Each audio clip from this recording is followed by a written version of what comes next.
There's been anger over immigration policy. বিশ্বের সবচেয়ে ক্ষমতাধর মানুষগুলো দিনে ঠিক কত ঘন্টা করে ঘুমান? কেউ দাবি করেন মাত্র 3 ঘন্টা ঘুমিয়ে দিব্যি কাজ চালিয়ে নেন, কেউ আবার 5 ঘন্টাকেও যথেষ্ট মনে করেন। কিন্তু কম ঘুম কি সত্যি সাফল্যের চাবিকাঠি, নাকি এর পেছনে রয়েছে বড় স্বাস্থ্য ঝুঁকি? Yes, we can hear you. রাষ্ট্র পরিচালনার ব্যস্ততায় বিশ্ব নেতাদের অনেক সময় দিনরাত কাজ করতে হয়। জরুরি বৈঠক, ভোরের ব্রিফিং, সফর আর একের পর এক কর্মসূচির মাঝেও তাদের ঘুমের সময় নিয়েও রয়েছে নানা কৌতূহল।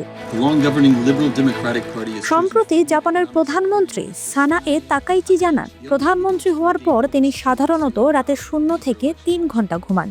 একটানা 5 ঘন্টা ঘুমানোর সুযোগ পাওয়াকে তিনি বিরল ঘটনা হিসেবে উল্লেখ করেছেন। তার এই মন্তব্য জাপানের দীর্ঘ কর্মঘণ্টা ও অতিরিক্ত কাজের সংস্কৃতি নিয়ে নতুন করে আলোচনা তৈরি করেছে। Thank everybody for মার্কিন প্রেসিডেন্ট ডোনাল্ড ট্রাম্প 2017 সালে জানিয়েছিলেন তিনি প্রায় রাতে 4 থেকে 5 ঘন্টা ঘুমান।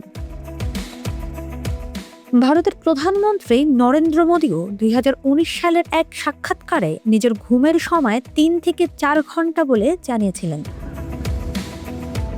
ফ্রান্সের প্রেসিডেন্ট ইমানুয়েল ম্যাক্রোর ক্ষেত্রে 2018 সালের একটি প্রতিবেদনে তীব্র কর্মব্যস্ততার সময়ে 3 থেকে 4 ঘন্টা ঘুমানোর কথা বলা হয়েছিল, তবে এটি তার বর্তমান ঘুমের সময়ের তথ্য নয়। of our challenges had outgrown 2016 সালের এক প্রতিবেদনে উল্লেখ করা হয়, সাবেক মার্কিন প্রেসিডেন্ট বারাক ওবামা সাধারণত প্রায় 5 ঘন্টা ঘুমাতেন।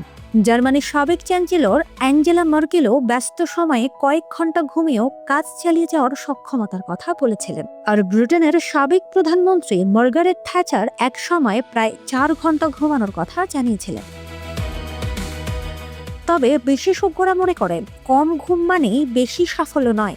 অল্প সংখ্যক মানুষ জেনেটিক কারণে কম ঘুমিয়েও স্বাভাবিকভাবে কাজ করতে পারেন, কিন্তু অধিকাংশ প্রাপ্তবয়স্কের জন্য নিয়মিত পর্যাপ্ত ঘুম না পাওয়া মনোযোগ, স্মৃতি ও সামগ্রিক সুস্থতার জন্য ক্ষতিকর হতে পারে।